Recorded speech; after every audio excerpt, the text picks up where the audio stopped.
the first song I've learned to play on piano, and quite honestly, up until now, it's about the only one. But ironically, the moment we sat down to research why Dallas's Scottish Rite Hospital exists, we started hearing the familiar chords to Heart and Soul. And the more we heard people talk about how the hospital has touched, and in many cases saved their lives, the more appropriate the song became. Because unlike much of what modern medicine has become today, the success of Scottish Rite Hospital lies in its heart and its soul.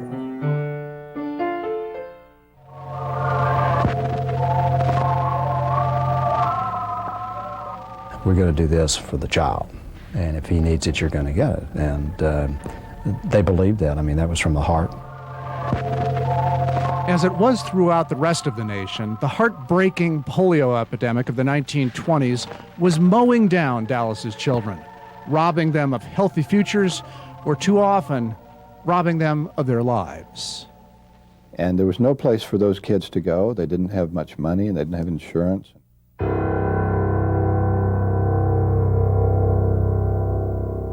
They said, we're going to help these kids. And they went to W.B. Carroll, the only orthopedic surgeon in Dallas, and said, Dr. Carroll, would you help us out? And Dr. Carroll didn't say, well, now, wait a minute, you know, how many of these kids have insurance covered by PPO, HMO, or whatever? He said, yeah, bring them into my clinic, and I'll take care of them. Now, that's pure charity. I mean, there's no question. I mean, it's not, you don't have to do an analysis to say, what are they doing? It's a group of Masons, out of the goodness of heart, not expecting to get anything out of it. They were going to help the kids. And Dr. Carroll said yes. And that was in 21. Today, same philosophy. You got a group of kids that need help, and the Masons help get them in. The doctors take care of them. And man, that is pure. It's the purest charity in the world, and it's the purest practice of medicine in the world. First seen at Scottish Rite in April with these films up here. And it didn't take long before this ambitious little clinic that became Scottish Rite Hospital for Crippled Children began attracting the best of medicine's practitioners to come and solve unsolvable problems. What? What is my name? My name is Dr. Wenger. What is your name? My name is Dr. Wenger. Your name is that also.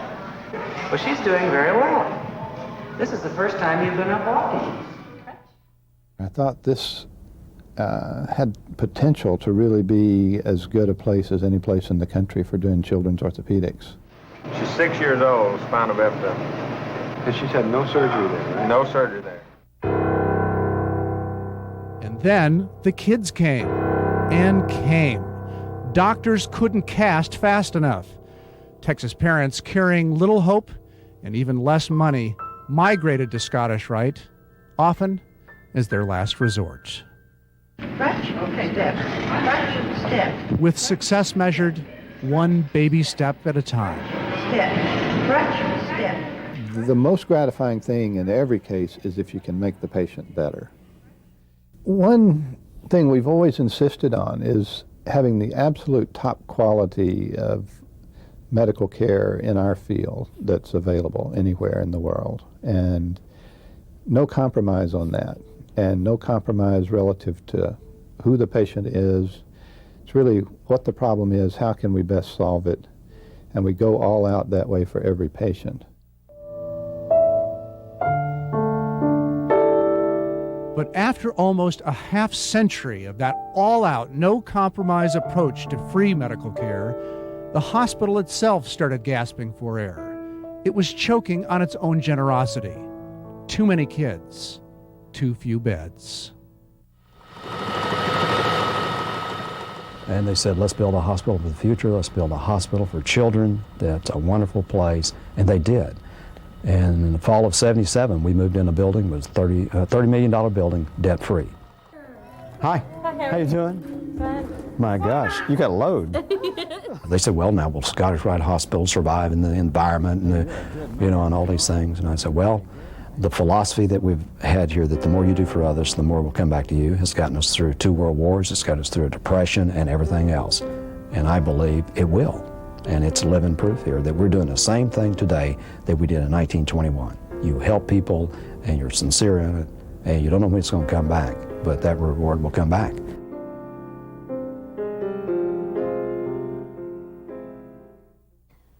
There's not another place in this whole world like Scottish Rite Hospital. Just to enter the doors, it gives a family hope.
This is, by the way, a bird.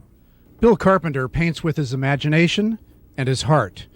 Inching towards 80, his eyesight is nearly gone, but Bill's true vision, his artistry, is vibrant and clear. Bill Carpenter is used to obstacles. He faced his first one as a child. It wasn't very good to start with, because you don't know what's wrong with you. It didn't even have a name yet, but Bill's dad had one that still hurts. My dad was the old-fashioned type and thought you either were smart or you're dumb. Well, there's no question in my case and what it was. Dumb? No. Dyslexic? Yes. His mom steered him towards art, and that was all Bill needed. It felt very satisfying. It felt like I was out of a box, and I belonged to the world. Gosh, I'm proud of you. For 10 years, Bill has been giving back to the world, exposing fellow dyslexics at Scottish Rite Hospital to art, to free them from their prison. What I'm trying to do is to open that door and to let these kids out. And people say, you want to make them all artists? I said, no. I want them to be creative. I'm not quite sure. There's a toucan.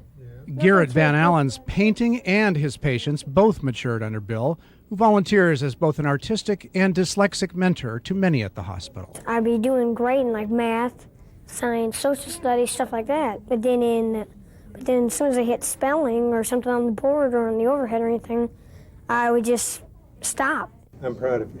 I'm proud of everything you do. For young dyslexics, Bill's touch is more than artistic, it's therapeutic. The children he is dealing with have already had some pain in their life.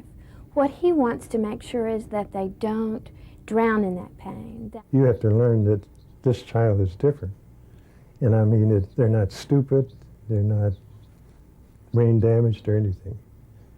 But you got to give them the opportunity to be able to be themselves. They're all kind of part of my family. And I don't know, it gets pretty emotional sometimes. So. But I feel like it's, God, it's worthwhile. Okay, Paige.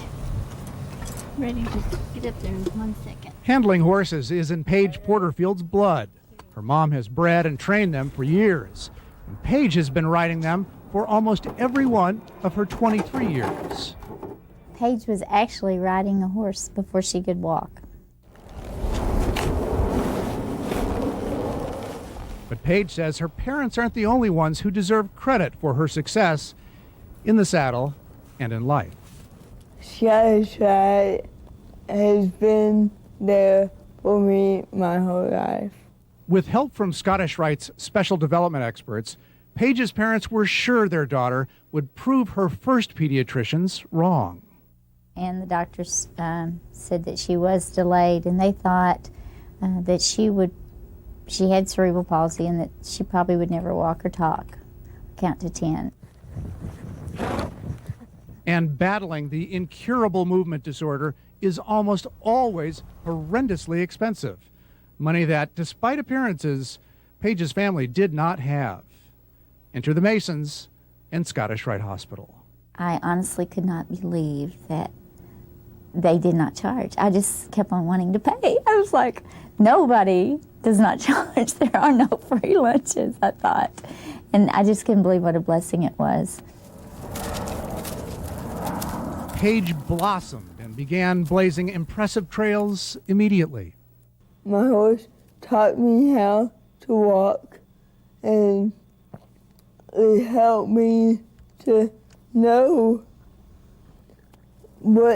how to function as a quote-unquote normal person. You can do anything you want if you just pick your mind to it and do it. It was a struggle. There were a lot of struggles. And I went from there to showing horses competitively in very large quarter horse shows with people with no disabilities, or as I say, inconveniences. But Paige knew her frontier days were numbered.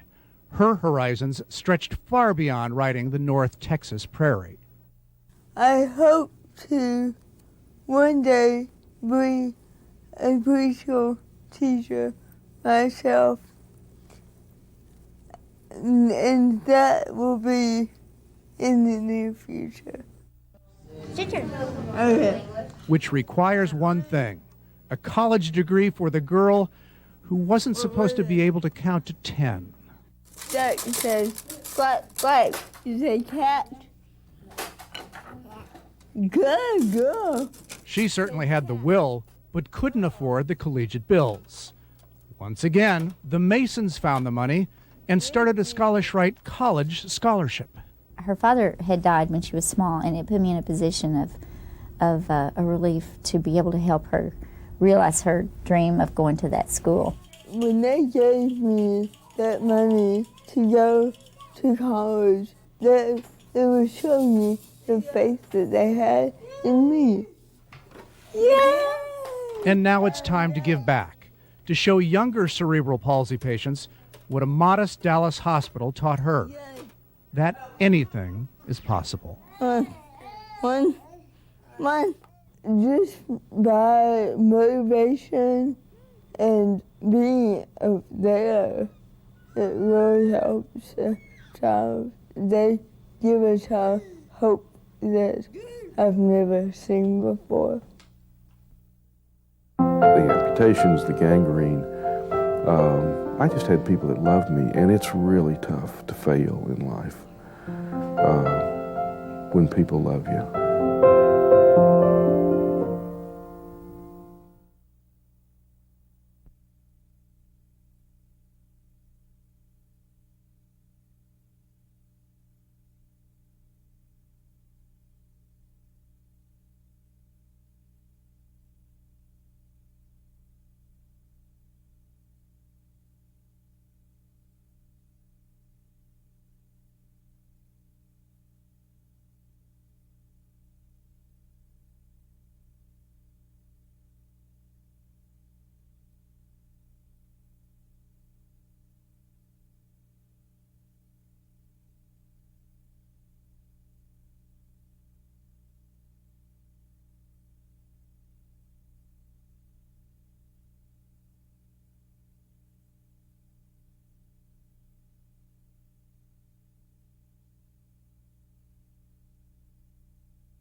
You know, the one thing that I learned was that life wasn't very fair. Nobody ever promises you a lot. I think the measure of our life often is the way we handle that suffering. Tough lessons at any age, but Lyndon Olson found himself learning them on the fast track, actually even before he ever took his first step. You can say kids made fun of me, and they did. And people stare, and they did. But that's a normal human reaction. Do you think he walks better with one foot or the other? Lyndon Olson was one of the unlucky 5,000 children born every year in this country with club feet. He dreamt of stealing bases, but he lived in twisted pain. In the front yard of my house, I'd play baseball. I loved baseball. Braces didn't work, nor did surgery. In fact, life-threatening complications erupted after the operation. He was rushed to Scottish Rite Hospital. I didn't know what the next minute, much less what the next day would bring in my life. We see it all the time. So the world is over with, I'm dead. You know, back in those days, you were in the hospital by yourself, and parents weren't there. And isolated and afraid. Why me? I asked myself that a million times and didn't want to be there because of just the sheer aloneness.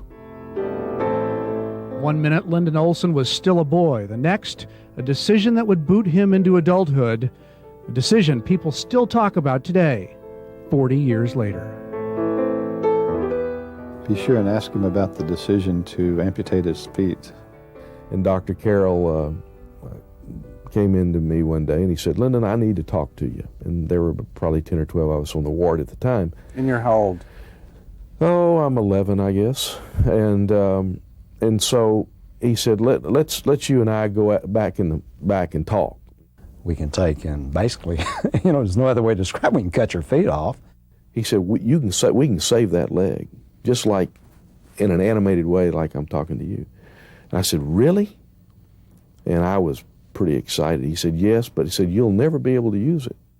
And so I said, will I be able to play baseball if you amputate it? Only way might be to amputate your foot or feet. I don't know if he'd already had one amputee, ended up with both amputated. And you need to decide that.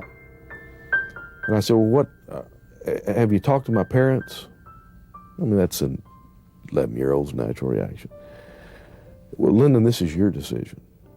Oh, man, I mean, you know, I'm 11 years old laying there. And I said, well, he said, why don't I give you about 15 minutes and I'll be back. And I'm laying back here in this room. I remember it's brown, black marble. I'm by myself going, I was laying there going, oh, man, what, I mean, this is, you know, this is above my pay grade. I mean, and so I lay there and cried a long time and thought about it. Came back in, he said, have you made up your mind? I said, no, sir, I haven't. I'm thinking about it. Minutes later, a surgical suite was readied, and then a stranger appeared. And I was on my way to surgery. I hadn't seen my parents. I was going down the hall. I'm Jim Cantrell. I have 2 artificial legs, and I'll come back and see you. I'm on my way to go play golf. Wow, man, how much information was that? In retrospect, not that it probably, you know, it changed a lot of things, but in my mind, the burden was on the side of accepting the amputation, as opposed to every time something went wrong in my life later on, if that man just hadn't have done that. Tough love, Scottish Rite style. Okay, we've amputated your legs. We're going to teach you how to walk so you can do good things. Early successes in state politics were then equaled or surpassed on Wall Street. And now he's returned to his ancestral roots, Stockholm, Sweden.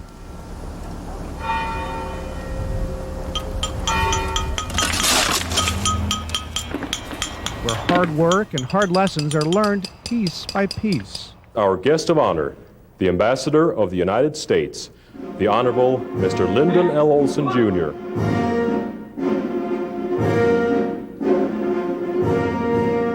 And today, Ambassador Olson is so private about his artificial legs, many diplomats and even some of his staff don't know. I don't perceive myself as Lyndon Olson, the amputee.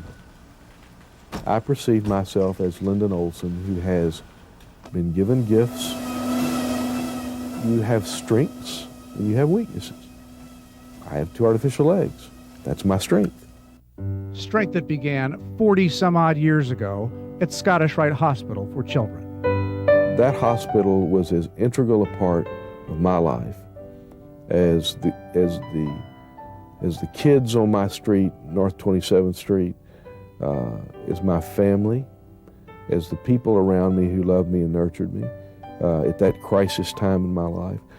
And I love the hospital. And so until I die, I'll be paying back.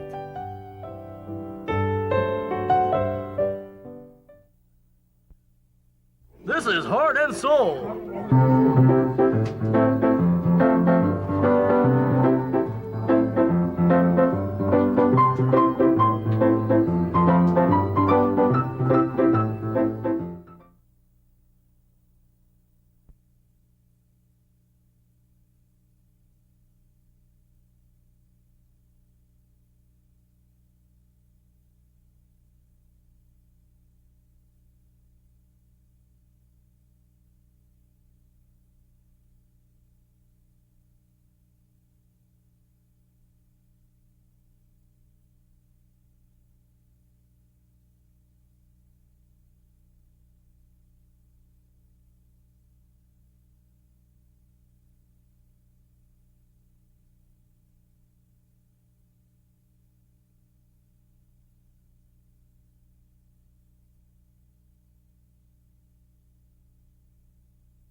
Good shot, Dad.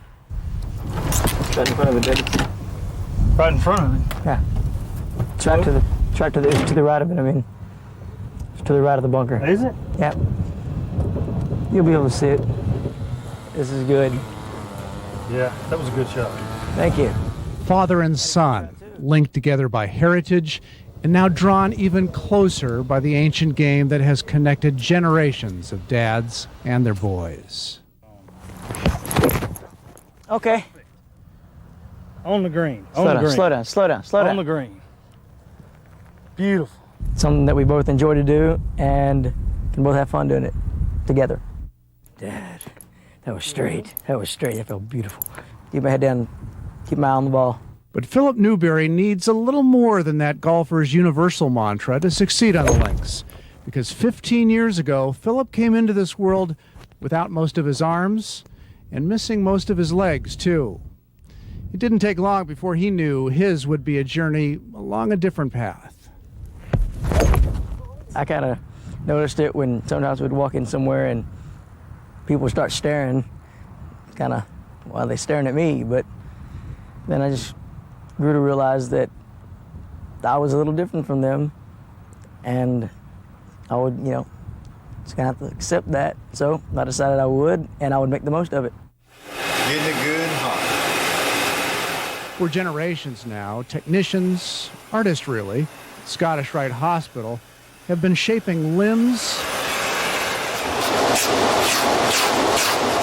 and shaping lives. People in the field tend to get into it because they like working with their hands. They like the fact that what they build, what they design, benefits someone else's life. As sophisticated as these arms and legs and knees and hands and hips get, they're really just an assembly of nuts and bolts, wood and metal, hydraulics and hinges. But if you fit them together in just the right way and then fit them to the human body, you've got yourself a whole lot of very happy kids. Works every time. I've never heard him be negative or down about the fact that he's missing some of his arms and his legs at all. Well, Philip and most of the kids are pretty upbeat, and they want to be and are just like other kids. This is a par 3, right? You understand what it means when you just Don't swing hard. slow down and swing easy. We're real proud of him because his attitude and because he doesn't, you know, it would be easy to get down and to think he can't do anything, but he'll try anything. Good job. Par. Par. Par. Remarkable spirits and a remarkable hospital. They care about how I feel. They want me to be happy. My soul is at that hospital. My heart's at that hospital. Scottish Rite does miracles. This is Heart and Soul.